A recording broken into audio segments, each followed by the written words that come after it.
الحمد لله نحمده ونستعينه ونستغفره ونؤمن به ونتوكل عليه ونعوذ بالله من شرور أنفسنا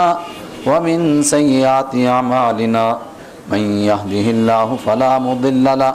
ومن يضلله فلا هادي له ونشهد أن لا إله إلا الله وحده لا شريك له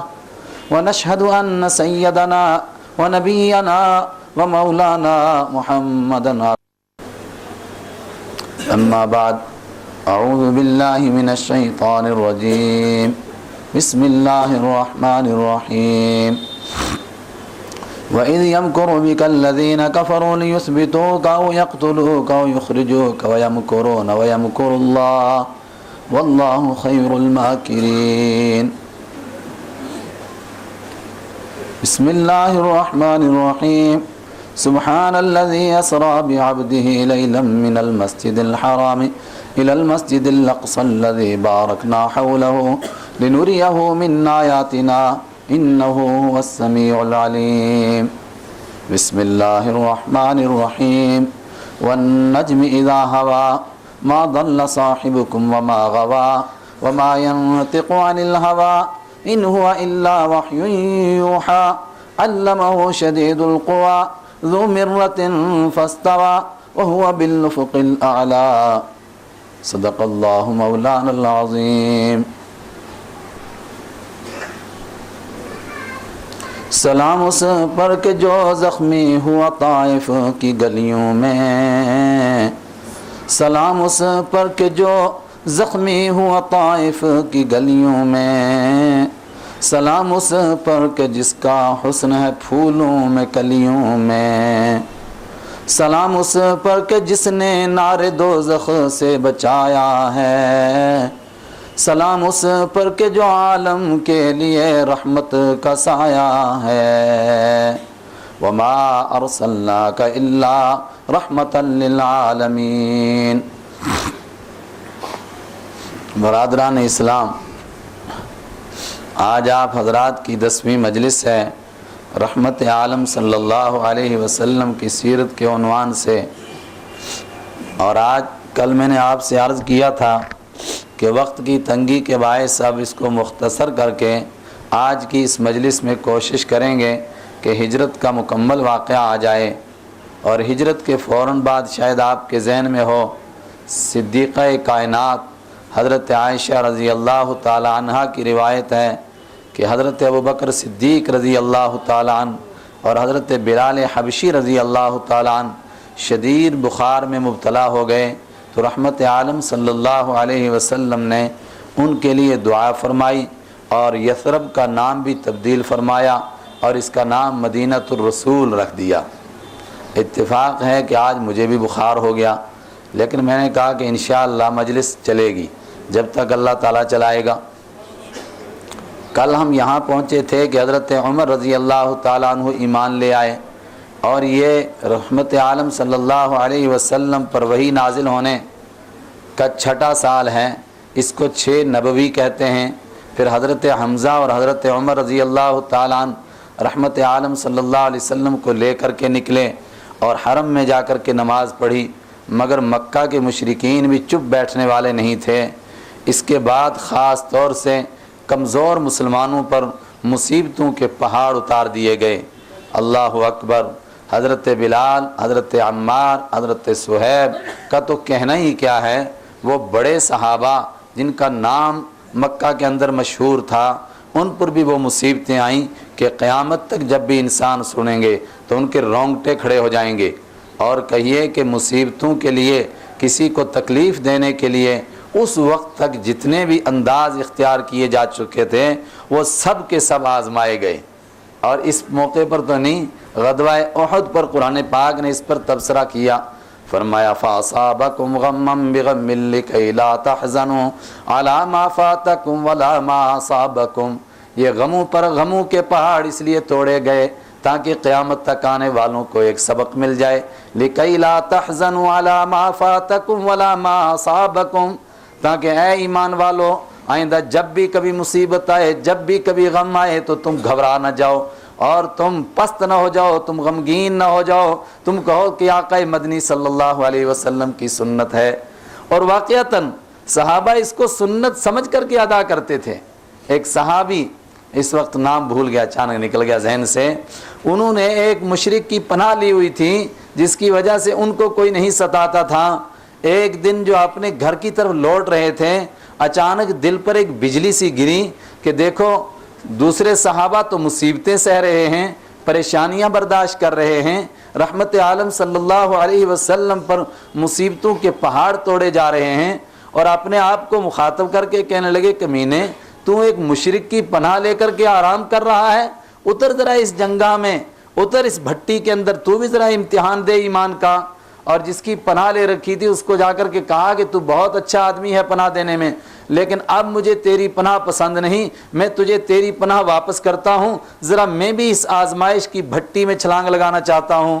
اس نے کہا کہ تو برداشت نہیں کر سکے گا، کہا انشاءاللہ برداشت کروں گا۔ میں نے بتایا تھا جادوگروں نے سر سجدے سے اٹھایا تو کیا کہا، ربنا افرغ علینا صبرا وثبت اقدامنا وانصرنا علی القوم الکافرین۔ ربنا افرغ علینا، اے اللہ کہنے کو تم نے کہہ دیا، للکارنے کو فرعون کو للکار دیا، افرغ علینا تو ہمارے اوپر صبر کے جھرنے چلا دے، اب یہ تیرا کام ہے کہ تو ہمیں صبر عطا فرمائے۔ اور ابھی گھر نہیں پہنچے تھے واپس، راستے چلتے جا رہے تھے، ایک جگہ کفار کا مجمع دیکھا، بیچ میں دیکھا کہ ایک شاعر اپنی شاعری سنا رہا ہے، اور وہی مشہور شاعر جس کے لیے کہا آمن کلام ولم یؤمن، کلام تو ایمان لایا مگر خود ایمان نہیں لایا، اور وہ اپنے قصیدے کے اس شعر پر پہنچا، الا ما خلا اللہ کل شیء باطل،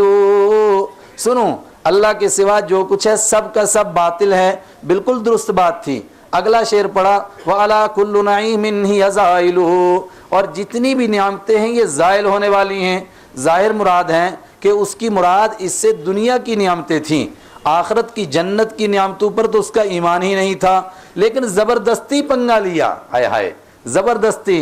میں نے کہا نا وہ کیا کسی نے ڈوب کر کہا، یہ قدم قدم بلائیں یہ سواد کوہ جانا،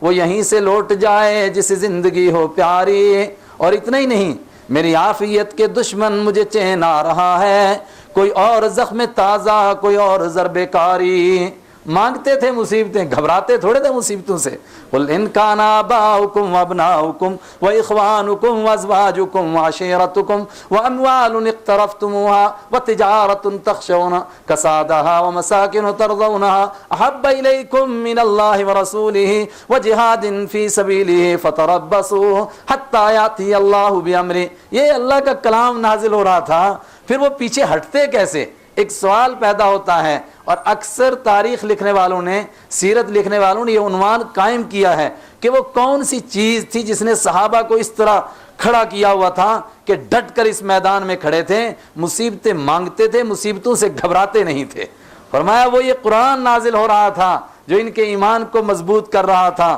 قرآن کہہ رہا تھا اگر تمہارا مال، تمہاری دولت، تمہارے رشتہ دار، یہاں تک کہ تمہارے ماں باپ، تمہارے بیٹے، تمہاری اولاد احب الیکم من اللہ ورسولہ، اللہ اور اس کے رسول سے تمہیں زیادہ پسند ہیں، فتربصوا حتی یاتی اللہ بامرہ، پھر انتظار کرو کہ خدا اپنے عذاب کا فیصلہ فرمائے۔ یہ وہ چیز تھی جو ان کو پیچھے ہٹنے نہیں دیتی تھی۔ اس نے جب یہ شعر پڑھا تو انہوں نے کہا کہ تو جھوٹ کہتا ہے، زبردستی کہا تو جھوٹ کہتا ہے، جنت کی نعمتیں زائل ہونے والی نہیں۔ اللہ نے فرمایا خالدین فیہا ابدا، جنات عدن ہمیشہ رہنے والے باغ ہیں، خالدین فیہا ابدا اس میں جو جائے گا وہ ہمیشہ جائے گا، سلام علیکم طبتم سلام علیکم یوم الخلود، یہ ہمیشہ داخل ہونے کا دن ہے۔ آج جو جنت میں چلا جائے گا وہ کبھی یہاں سے نکلے گا نہیں، جنت کی نعمتیں ہمیشہ رہنے والی ہیں۔ تو کیا کہہ رہا ہے کہ ساری نعمتیں زائل ہونے والی ہیں؟ اس بیچارے نے تو جنت کا نام ہی نہیں لیا تھا۔ اس نے پوچھا یہ کون؟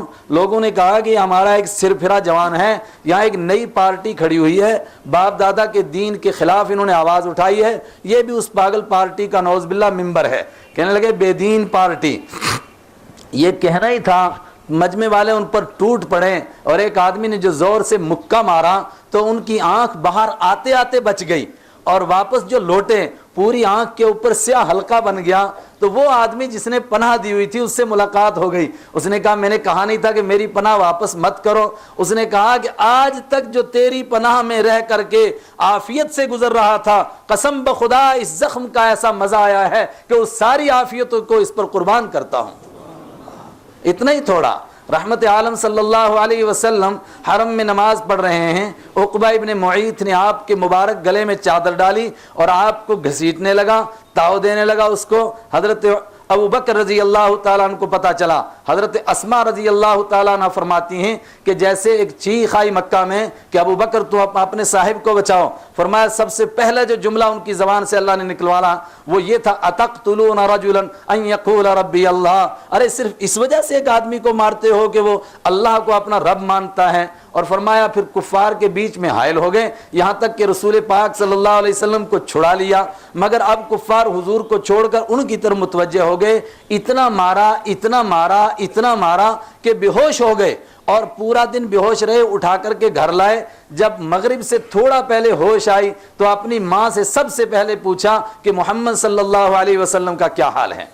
اس نے ملامت کی کہ جن کی وجہ سے یہ ساری مصیبت آئی، ابھی وہ ایمان نہیں لائی تھی، پھر انہی کا نام لیتا ہے، کیا ہو گیا تجھے، کچھ عقل سے کام لے۔ فرمایا نہ، حشر میں بھی ملنے کی ہے اسی سے دعا میری، حشر میں بھی ملنے کی ہے اسی سے دعا میری، نگاہ تیر بن جائے جس کی قضا میری، میں تو حشر میں بھی اسی کے ملنے کی دعا کرتا ہوں، تو کیا کہتی ہے؟ اس نے کہا کہ نہیں آپ آرام سے رہو، وہ ٹھیک ہوں گے۔ کہا جب تک وہ نہ مل جائے تب تک قرار نہیں آ سکتا، ان کی خیریت معلوم کر کے آؤ۔ وہ حضرت عمر رضی اللہ تعالیٰ عنہ کی بہن کے گھر گئی، ام جمیل کے گھر، اور ان کو ساتھ لے کر آئیں۔ انہوں نے آ کر کے خیریت بتائی تو اس کے بعد کہا کہ رب کعبہ کی قسم جب تک میں اپنے محبوب کو دیکھ نہ لوں تب تک کوئی چیز حلق سے نیچے نہیں اتاروں گا۔ مانگی ہوئی مصیبتیں تھیں، یہ صورتحال تھی۔ ابو طالب نے مشورہ کیا، سارے بنو ہاشم کو بلایا، کہا کہ میں اکیلا مقابلہ نہیں کر سکتا، تم بھی اس کا ساتھ دو۔ سب نے معاہدہ کیا کہ ہاں ہم بے شک ایمان نہیں لائے، لیکن چونکہ ہماری قوم کا مسئلہ ہے اس لیے ہم ڈٹ کر آپ کے ساتھ دیں گے۔ ادھر یہ مشورہ ہوا، ادھر ابو جہل کو پتہ چلا، اس نے بھی میٹنگ بلائی، دار الندوہ کے اندر سارے قریش کو جمع کیا۔ اس نے کہا کہ یہ تو کسی طور پر ماننے کے لیے تیار نہیں ہے، ایک ہی راستہ رہ جاتا ہے کہ ان کا مقاطعہ کیا جائے، مکمل طور پر بائیکاٹ کیا جائے، نہ ان سے کوئی لے نہ ان سے کوئی دے، نہ ان کو کوئی ملاقات کرے، نہ ان سے کوئی شادی بیاہ میں ان کے ہاں جائے، نہ ان کو اپنے ہاں بلائے، مکمل طور پر ان کا بائیکاٹ کیا جائے۔ شیب ابی طالب ایک گھاٹی ہے، جب باب السلام سے اللہ آپ کو حج کرائے، آپ باہر نکلیں گے تو باب السلام کے سامنے یہ پوری جو گھاٹی ہے شعب بنی عامر، آگے ایک محلہ ہے، اکثر کشمیریوں کو وہیں جگہ ملتی ہے، اس سے ادھر والا جو پورا علاقہ ہے اس کو شعب ابی طالب کہتے تھے۔ اب زیادہ تر حصہ یہ حرم میں شریک ہو گیا، یہ سارا محلہ اسی میں آباد ہو گیا بنو ہاشم کا، اور یہ سن 7 کا معاملہ ہے، اور مکہ کے مشرکین نے ایک معاہدہ لکھ کر کے خانہ کعبہ میں لٹکا دیا، اور 3 سال تک یہ مقاطعہ رہا۔ اور اس دوران کیا گزرا عمرو بن العاص سے پوچھو، فرمایا بچے بلک بلک کر کے بھوک کی وجہ سے ماں کی گود کے اندر جان دے گئے، اور اتنا ہی نہیں، فرمایا ہر جو چیز مل جاتی تھی جس کو انسان کھا سکتا تھا تو ہم یہ قطن نہیں دیکھتے تھے کہ حرام ہے یا حلال، اس لیے کہ ہم اس موڑ پر پہنچ چکے تھے کہ جہاں اللہ تعالیٰ نے جان بچانے کے لیے ایسی چیزوں کو کھانے کی اجازت دیتی تھی ہم ان کو بھی کھا لیتے تھے۔ فرماتے ہیں ایک وقت میں رات کو نکلا، مجھے ایک چمڑا ملا، مجھے کچھ معلوم نہیں کتنا پرانا چمڑا تھا، لیکن بھوک سے نڈھال ہو چکا تھا۔ میں واپس پلٹا، میں نے اس کو دھویا، صاف کیا، اور اس کے بعد میں اس کو آگ میں کسی طرح پکایا اور کسی طرح چبا کر کے اس کو حلق سے اندر کر دیا، اور کچھ نہ کچھ اپنی بھوک مٹائی۔ 3 سال اسی طرح گزرے، اور اللہ تعالیٰ فرماتا ہے ایک عجیب ارشاد، اللہ نے اس کے اوپر تبصرہ فرمایا۔ جب تیسرا سال تھا تو اس امتحان کے اندر آپ صلی اللہ علیہ وسلم کیسے کامیاب ہوئے، صحابہ کس طرح کامیاب ہوئے، اور یہ مقاطعہ ہے لیکن اس کے باوجود میرے اور آپ کے آقا رحمت عالم صلی اللہ علیہ وسلم حج کے موسم کا انتظار کرتے ہیں اور حالات کو دیکھتے ہیں، جہاں ذرا سا موقع ملتا ہے پھر نکلتے ہیں دین کی دعوت دینے کے لیے، پھر مصائب آتے ہیں، پھر پریشانیاں آتی ہیں، اور سب برداشت کرتے چلے جاتے جاتے ہیں، ایسی کلفتوں پہ قربان ہزار رحمتیں، یہ مصیبتیں ہیں۔ کہتے ہیں مزہ آ رہا ہے ان مصیبتوں کے اندر، یہ سارا کچھ برداشت کر رہے تھے۔ قرآن نے کہا کہ ہم نے آپ کو جمع کر رکھا تھا، ہم نے آپ کو وَلَقَدْ ثَبَّتْنَاكَ، ہم نے آپ کو جمع کر رکھا تھا۔ اگر ہم آپ کو جمع کر نہ رکھتے تو پھر آپ تھوڑا سا ادھر مائل ہو جاتے، لیکن اگر ذرا سا بھی مائل ہو جاتے تو فرمایا پھر محبوبین میں آپ لوگوں کا نام نہ رہتا۔ صحابہ کو فرمایا گیا، لیکن اللہ نے صحابہ کو استقامت عطا فرمائی۔ 3 سال گزرے، اب میں شارٹ کٹ کرتا جا رہا ہوں چونکہ ہمیں ہجرت تک پہنچنا ہے۔ اسی طرح 3 سال گزرے، مکہ کے مشرکین سے جتنا ظلم ہو سکتا تھا وہ سب انہوں نے ڈھایا، مگر 3 سال کے بعد اللہ کی مشیت سے امتحان کی تکمیل ہو گئی۔ مکہ کے مشرکین میں کچھ لوگ کھڑے ہو گئے، انہوں نے کہا کہ آخر یہ ہمارے رشتہ دار لوگ ہیں، آخر ہمارے شہر کے رہنے والے ہیں، ہم کب تک ان کو بھوکا پیاسا مرتا دیکھیں گے، ہم کب تک ان کو تڑپتا ہوا دیکھیں گے، ہم اپنے گھر کے اندر مزے سے کھائیں اور وہ اس طرح پریشان رہیں۔ ایک آدمی اٹھا، اس نے دوسرے سے ملاقات کی، اس نے تیسرے سے کی، چوتھے سے کی، یہاں تک کہ 6 آدمی اکٹھے ہو گئے، اور 6 کے 6 نے یہ معاہدہ کیا کہ جب کل خانہ کعبہ کے سامنے میٹنگ لگے گی، مشورہ ہوگا، اس میں پہلے ایک آدمی اٹھے گا، پھر دوسرا اس کی تائید کرے گا، پھر تیسرا اس کی تائید کرے گا۔ یہی ہوا، ایک نے اٹھ کر کے تائید کی کہ یہ مقاطعہ ختم ہونا چاہیے، اور مطعم ابن عدی نے کہا کہ میں تو پہلے اس کے حق میں نہیں تھا، اور تیسرا کھڑا ہو گیا، اس نے کہا یہ بہت برا قسم کا معاہدہ ہے، یہ توڑ دینا چاہیے۔ پھر چوتھا بھی اٹھا، پھر 5واں بھی اٹھا، پھر 6واں بھی اٹھا۔ ابو جہل نے کہا نا یہ رات کا مشورہ ہے، یہ یہاں نہیں کیا گیا ہے، یہ سوچی سمجھی سکیم ہے، یہ پلان ہے اس معاہدے کو فیل کرنے کے لیے۔ اس نے کہا میری جان لگ جائے مگر میں اس معاہدے کو برقرار رکھوں گا۔ انہوں نے کہا ہم توڑ کر کے رہیں گے۔ ابھی یہ بحث چل ہی رہی تھی تو ابو طالب کنارے پر بیٹھے تھے، وہ اٹھ کر کے آئے، کہا آج ہی رات میرے بھتیجے نے مجھے یہ خبر دی ہے کہ مجھ پر وحی نازل ہوئی ہے، جو معاہدہ لکھا گیا تھا اور خانہ کعبہ میں لٹکایا گیا تھا، اللہ کے کرم سے اس معاہدے کے تمام الفاظ ختم ہو چکے ہیں اور مٹ چکے ہیں۔ حالانکہ وہ چمڑے کے اوپر لکھا تھا جو صدیوں تک مٹ نہیں سکتا تھا، مگر اس کے معاہدے کے تمام الفاظ مٹ چکے ہیں۔ اگر وہ الفاظ مٹ چکے ہیں تو معاہدہ ختم ہو گیا، اور تمہیں مان لینا چاہیے کہ میرے بھتیجے سچ فرما رہے ہیں۔ اور اگر معاہدہ وہ الفاظ نہیں مٹے ہیں، اس کو کھول کر دیکھا جائے تو پھر میں تمہارے ساتھ ہو جاؤں گا اور میں کہوں گا کہ وہ غلط خبریں دے رہا ہے۔ ابو جہل سے اللہ نے کہلوایا، اس نے کہا کہ یہ بڑے انصاف کی بات ہے، کھولو خانہ کعبہ کا دروازہ دیکھتے ہیں۔ جو خانہ کعبہ کا دروازہ کھولا تو اچانک کیا دیکھتے ہیں کہ تمام کے تمام الفاظ مٹ چکے ہیں، بس اوپر جو اللہ کا نام تھا بسمہ تعالی، بس وہ باقی ہے، باقی سب کا سب مٹ چکا ہے۔ اوہو،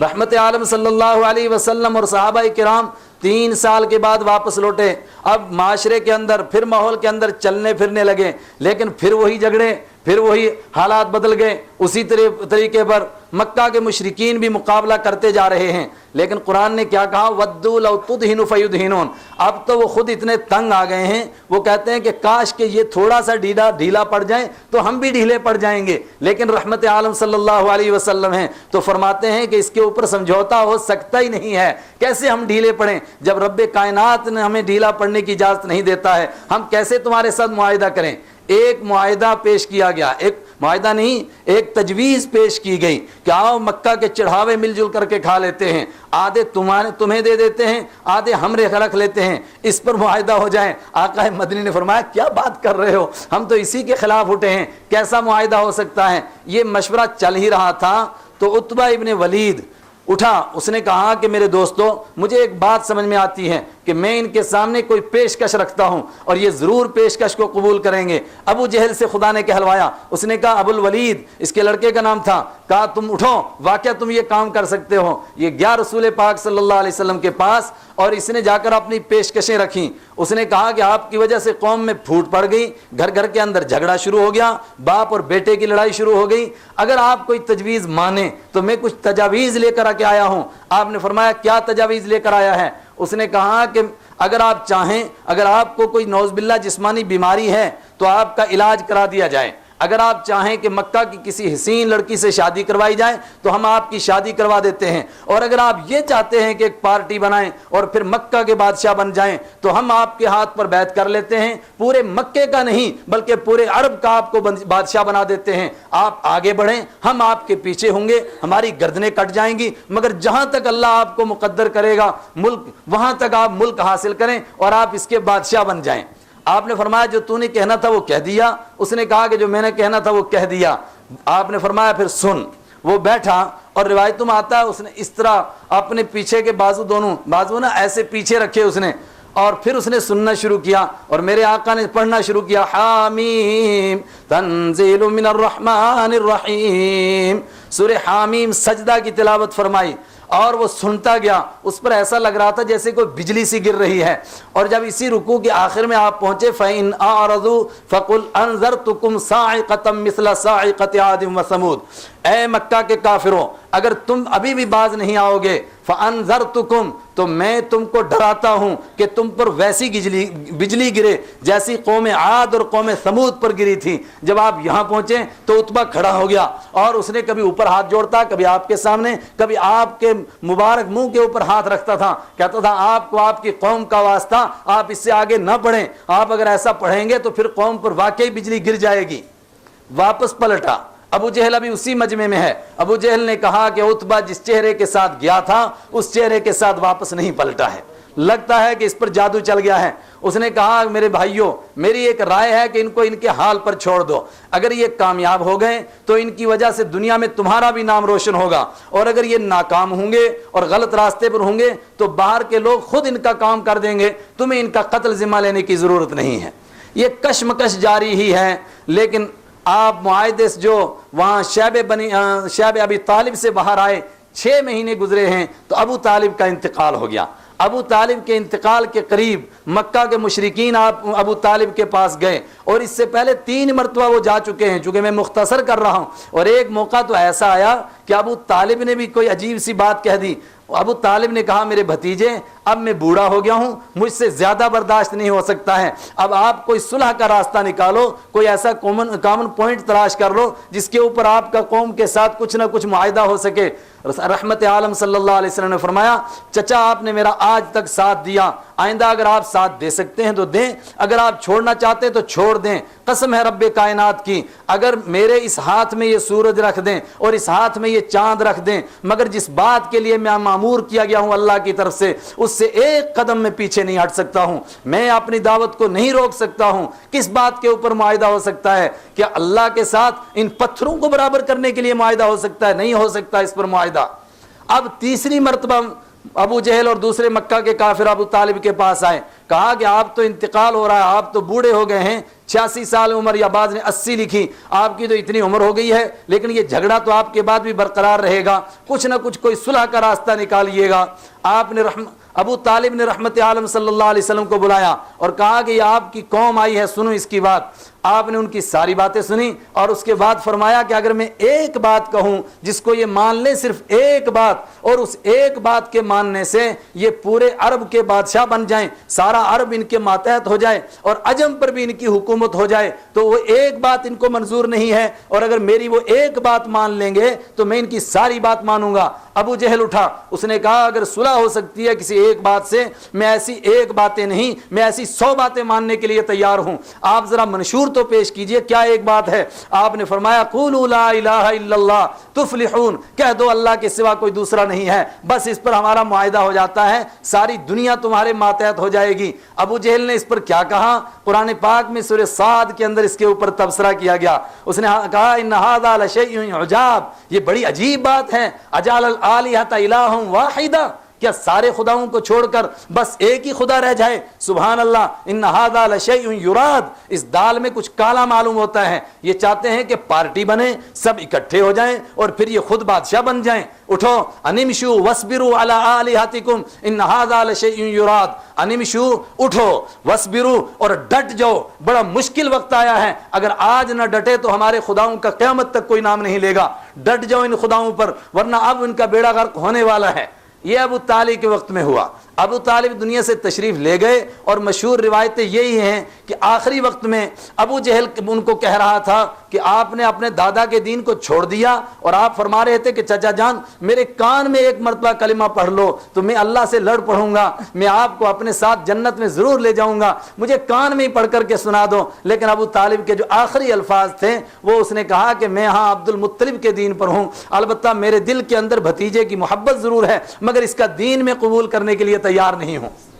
ہائے ہائے، چلے گئے ابو طالب اسی طرح، اور 3 مہینے کے بعد، اور بعد نے تو کہا 3 دن کے بعد، حضرت خدیجہ الکبریٰ رضی اللہ تعالی عنہا دنیا سے تشریف لے گئیں، جن کے لیے آپ نے فرمایا جب سب نے مجھے دھتکارا تب خدیجہ نے مجھے جگہ دی، جب سب نے میرا ساتھ چھوڑا تب خدیجہ نے میرا ساتھ دیا، جب سب نے میرا انکار کیا تب خدیجہ نے میرے اوپر ایمان لایا۔ اب خدیجہ بھی دنیا سے چلی گئیں، اور آپ فرماتے ہیں کہ اس سے پہلے مکہ کے مشرکین کے سامنے ابو طالب کی ایک دیوار کھڑی تھی، سمجھو بس وہ دیوار ٹوٹی تو اس کے پیچھے کیا مصیبتوں کا سیلاب آیا اس کو خود تصور کر لو۔ ہائے ہائے، پھر کیا تھا، پھر مصیبتوں کے پہاڑ ٹوٹنے لگے، یہاں تک کہ آقا مدنی صلی اللہ علیہ وسلم نے اس پورے سال کا نام ہی عام الحزن رکھ دیا، غم کا سال، اور آپ دل برداشتہ ہو گئے۔ آپ نے بجائے مکہ کے باہر کے لوگوں سے ملاقات کرنی شروع کی، مختلف قبائل سے ملاقات کی، یہاں تک کہ آپ نے ارادہ فرمایا کہ آپ طائف ایک علاقہ ہے جو مکہ سے 60 میل کے فاصلے پر ہے، وہاں کی ہوا خوشگوار ہے، ان کو دعوت دیں، شاید وہ دعوت مان لیں۔ آپ کے ساتھ آپ کے آزاد کردہ غلام حضرت زید بن حارث رضی اللہ تعالیٰ عنہ تھے۔ ہائے ہائے، آپ نے یہ سارا سفر پیدل اختیار فرمایا، یہاں سے پیدل طائف گئے اور طائف سے پیدل واپس آئے، اور وہاں بعض لوگ اس طرح بیان کر دیتے ہیں کہ جیسے گئے اور واپس آئے۔ ہائے ہائے، 10 دن تک میرے آقا صلی اللہ علیہ وسلم وہاں رہے، اور ان لوگوں نے کیا سلوک کیا بس اگر وہ بیان کیا جائے تو تاریخ کانپ اٹھتی ہے کہ کیا ایسا بھی دنیا میں ہوا، کیا ایسا بھی ہوا، کہاں آپ رات گزارتے ہوں گے، کہاں دن گزارتے ہوں گے، کھانا کہاں سے انتظام ہوتا ہوگا، اللہ ہی جانتا ہے۔ اور 10ویں دن جب انہوں نے پلان بنایا کہ اپنے بدمعاش قسم کے اوباش قسم کے لوگوں کو آپ کے پیچھے لگایا جائے اور آپ وہاں سے واپس پلٹے، اور پھر آپ کے پیچھے انہوں نے تالیاں نہیں بجائیں، 2 طرف قطاریں لگ گئیں، ایک راستے کے اس طرف ایک اس طرف، آپ بیچ میں چل رہے تھے، اور حضرت زید رضی اللہ تعالیٰ عنہ کبھی دائیں طرف اور کبھی بائیں طرف، کبھی پیچھے اور کبھی آگے سے آ کر کے پتھروں کو روکتے تھے، اور وہ پتھر مارتے جا رہے تھے اس انداز سے کہ قتل تو نہ ہو، کہیں قریشیوں کی اور ہماری جنگ نہ ہو جائے، لیکن یہ زخموں سے چور چور ہو جائیں۔ آپ کا جسم چور ہو گیا، آپ کے وہ مبارک پاؤں جس کے لیے قرآن نے کہا لا اقسم بہذا البلد وانت حل بہذا البلد ووالد وما ولد، میں قسم کھاتا ہوں اس مکہ شہر کی، اور اس لیے نہیں کھاتا ہوں کہ اس میں کعبہ ہے، اس لیے نہیں کھاتا ہوں کہ اس میں مقام ابراہیم ہے، اس لیے نہیں کہ اس میں صفا اور مروہ ہے، اس لیے نہیں کہ اس میں زمزم کا کنواں ہے، وانت حل بہذا البلد، اس لیے کہ آپ کے نبوت والے مبارک پاؤں اس شہر میں لگ چکے ہیں، اس لیے میں اس شہر کی قسم کھاتا ہوں۔ وہ مبارک پاؤں خون سے تر ہو گئے۔ 3 مرتبہ کے لیے آتا ہے کہ آپ کی جوتی مبارک تر ہو گئی اور آپ نے ان سے خون کو باہر پھینکا۔ ہائے ہائے، اور ایک وقت تو ایسا بھی آیا کہ وہ پتھر مارتے جا رہے تھے، آپ فرما رہے تھے کہ تم مجھے پتھر مارتے رہو لیکن تھوڑی دیر کے لیے میری بات تو سن لو، مگر انہوں نے کہا ہم آپ کی بات سننا ہی نہیں چاہتے ہیں۔ آپ 3 کلومیٹر آگے بڑھے، یہاں ایک باغ ہے عتبہ اور شیبہ کا، ربیعہ کے دونوں بیٹوں کا باغ ہے، آپ اس کے قریب آ کر کے تشریف فرما ہوئے، اور ابھی وہ پتھر موجود ہیں جس پر میرے آقا، آپ کے آقا رحمت عالم صلی اللہ علیہ وسلم نے ٹیک لگائی ہے، زید بن حارثہ نے آپ کو سہارا دیا۔ جب آپ باغ کے اندر تشریف لائے تو چونکہ وہ قریشی تو تھے، خاندان کے تھے، ان کو خاندانی غیرت آئی کہ ہمارے رشتہ دار کے ساتھ ایسا سلوک ہوا، انہوں نے اپنے غلام کو بھیجا عداس نامی کو کہ ان کی خبر گیری کرو اور یہ ان کو انگور دے کر کے آؤ۔ آپ صلی اللہ علیہ وسلم کے سامنے انگور رکھے، آپ نے بسم اللہ الرحمن الرحیم پڑھ کر جو اس کو کھانا تناول فرمانا شروع کیا تو عداس ایسے دیکھنے لگا، وہ نصرانی تھا، وہ عیسائی تھا، اس نے کہا کہ اس شہر میں تو میں نے کسی سے بسم اللہ نہیں سنی، یہ بسم اللہ کہاں سے آئی؟ آپ نے فرمایا تم کہاں کے ہو؟ اس نے کہا میں بغداد کے شہر نینوا کا رہنے والا ہوں۔ آپ نے فرمایا وہ نینوا جس میں میرے بھائی حضرت یونس ابن متی علیہ السلام تشریف لائے تھے؟ اس نے پوچھا آپ کیسے جانتے ہو؟ فرمایا وہ بھی نبی تھے اور میں بھی نبی ہوں۔ یہ جب دے کر کے واپس لوٹا تو اس کے آقا عتبہ نے کہا کہ لگتا ہے کہ تیرا دماغ خراب ہو گیا ہے۔ اس نے کہا قسم ہے اس ذات کی جس کے قبضے میں میری جان ہے، اس کائنات میں اس ذات سے بڑھ کر آج کوئی دنیا میں نہیں ہے۔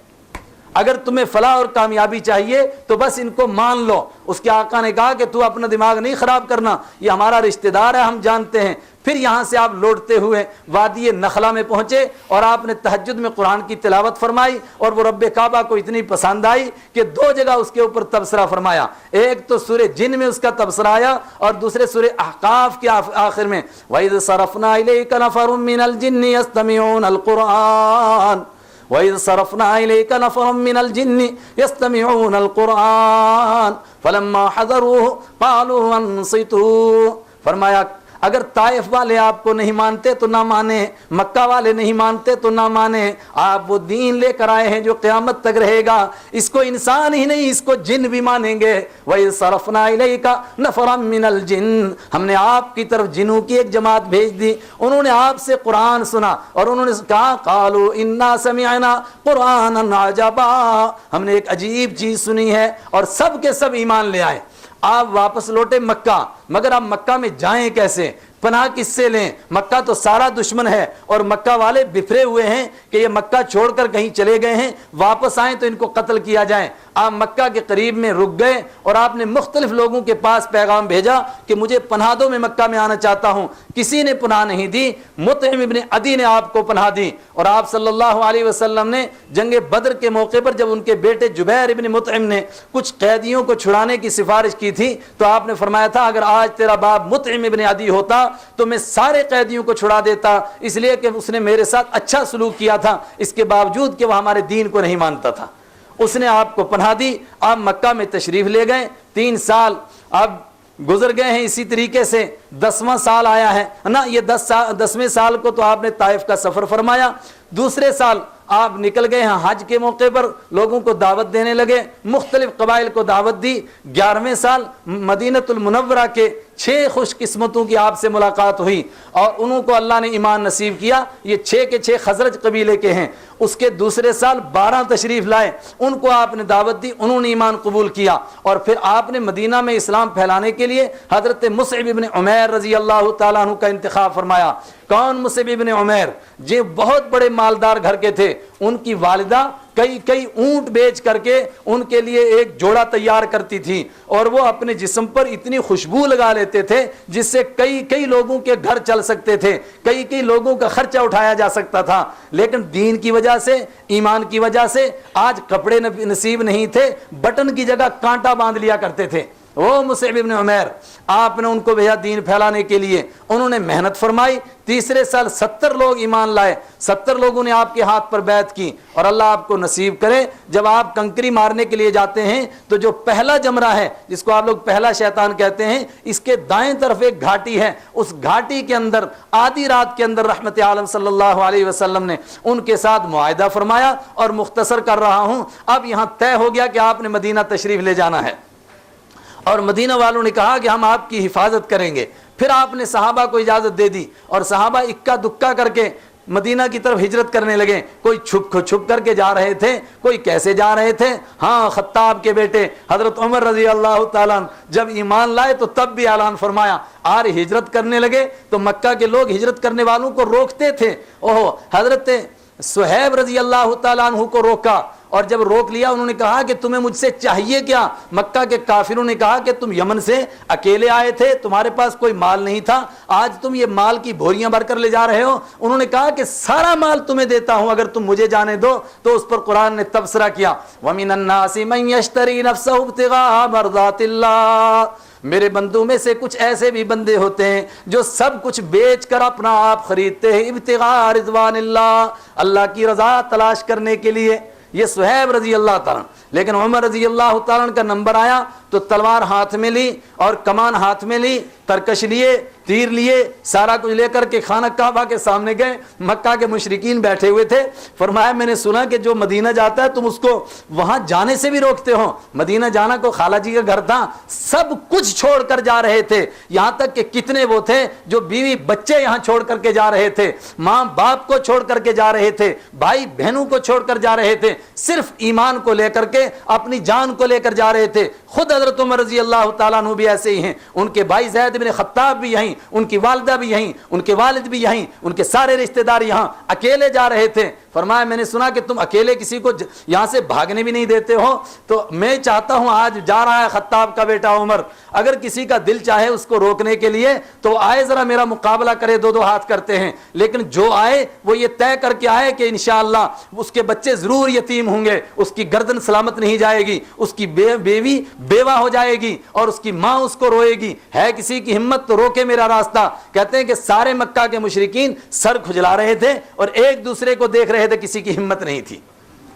رحمت عالم صلی اللہ علیہ وسلم کا بھی وقت آ گیا ہجرت کرنے کا، اور آپ صلی اللہ علیہ وسلم ٹھیک دوپہر میں حضرت ابوبکر کے گھر تشریف لے گئے اور فرمایا کہ میرے رب نے مجھے اب اجازت دے دی ہے یہاں سے ہجرت کرنے کی۔ حضرت ابوبکر رضی اللہ تعالیٰ عنہ کی زبان پر جو پہلے لفظ آیا وہ فرمایا الرفاقہ الرفاقہ، کیا مجھے ساتھ جانے کا موقع ملے گا؟ آپ نے فرمایا ہاں تم کو اللہ نے ہمارے ساتھ کر دیا ہے۔ اور اب مکہ کے اندر حضرت ابوبکر ہے، حضور صلی اللہ علیہ وسلم ہیں، حضرت علی رضی اللہ تعالیٰ عنہ ہیں، اور بس وہ کچھ مسلمان ہیں جو بیچارے گمنام ہیں اور ڈر کی وجہ سے جا نہیں پاتے ہیں، ورنہ اب مکہ کے اندر کوئی اپنا نہیں ہے، سارا کا سارا مکہ غیروں سے بھرا ہوا ہے، غیر ہے، کوئی اپنا نہیں۔ اور پھر ادھر یہ پلان ہو رہا ہے، ادھر کیا ہو رہا تھا میں نے پڑھ کر سنایا، قرآن نے اس پر تبصرہ کیا ہے۔ ہمیں اللہ قرآن پڑھنے کی توفیق عطا فرمائے۔ سیرت کیا ہے؟ عائشہ صدیقہ نے فرمایا بکھری ہوئے ہے سارے قرآن کے اندر، تم پڑھو قرآن کو، بس سیرت ہے۔ اگر سورہ انفال کوئی نہ پڑھے تو غزوہ بدر کو کیا سمجھے،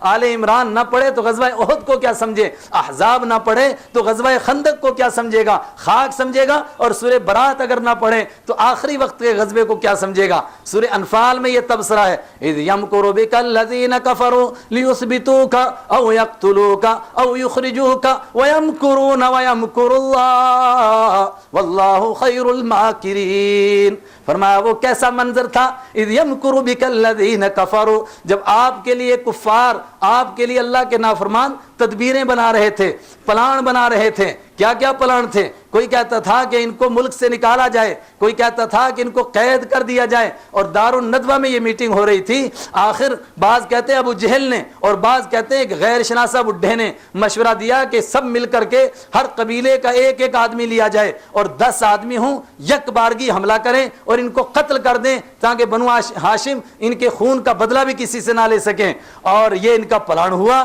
جا کر کے آپ ان سب نے در دولت کے دائیں بائیں اور دروازے کے سامنے گھیرا جما لیا۔ رحمت عالم صلی اللہ علیہ وسلم اندر ہیں، حضرت علی رضی اللہ تعالیٰ عنہ ہیں، کوئی دوسرا نہیں ہے۔ آپ اندر ہیں، یہ باہر آ کر کے بیٹھ گئے ہیں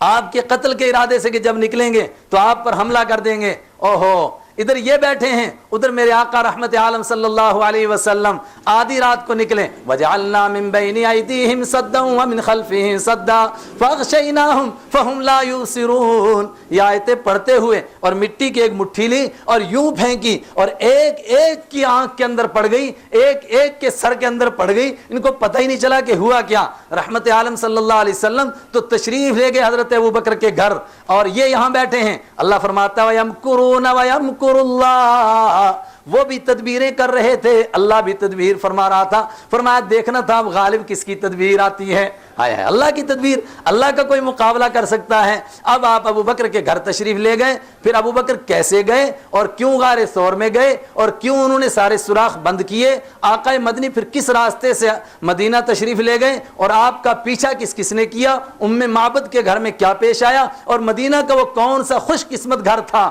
جس کے اندر آقا مدنی صلی اللہ علیہ وسلم کو سب سے پہلے قیام کا موقع ملا۔ میرے کسی دوست کی نعت ہے، اس نے کہا تھا مقدر اپنے بھی ایوب سے ہوتے، آقا ہمارے بھی مہمان ہوتے۔ یہ انشاءاللہ کل۔ وآخر دعوانا ان الحمدللہ رب العالمین۔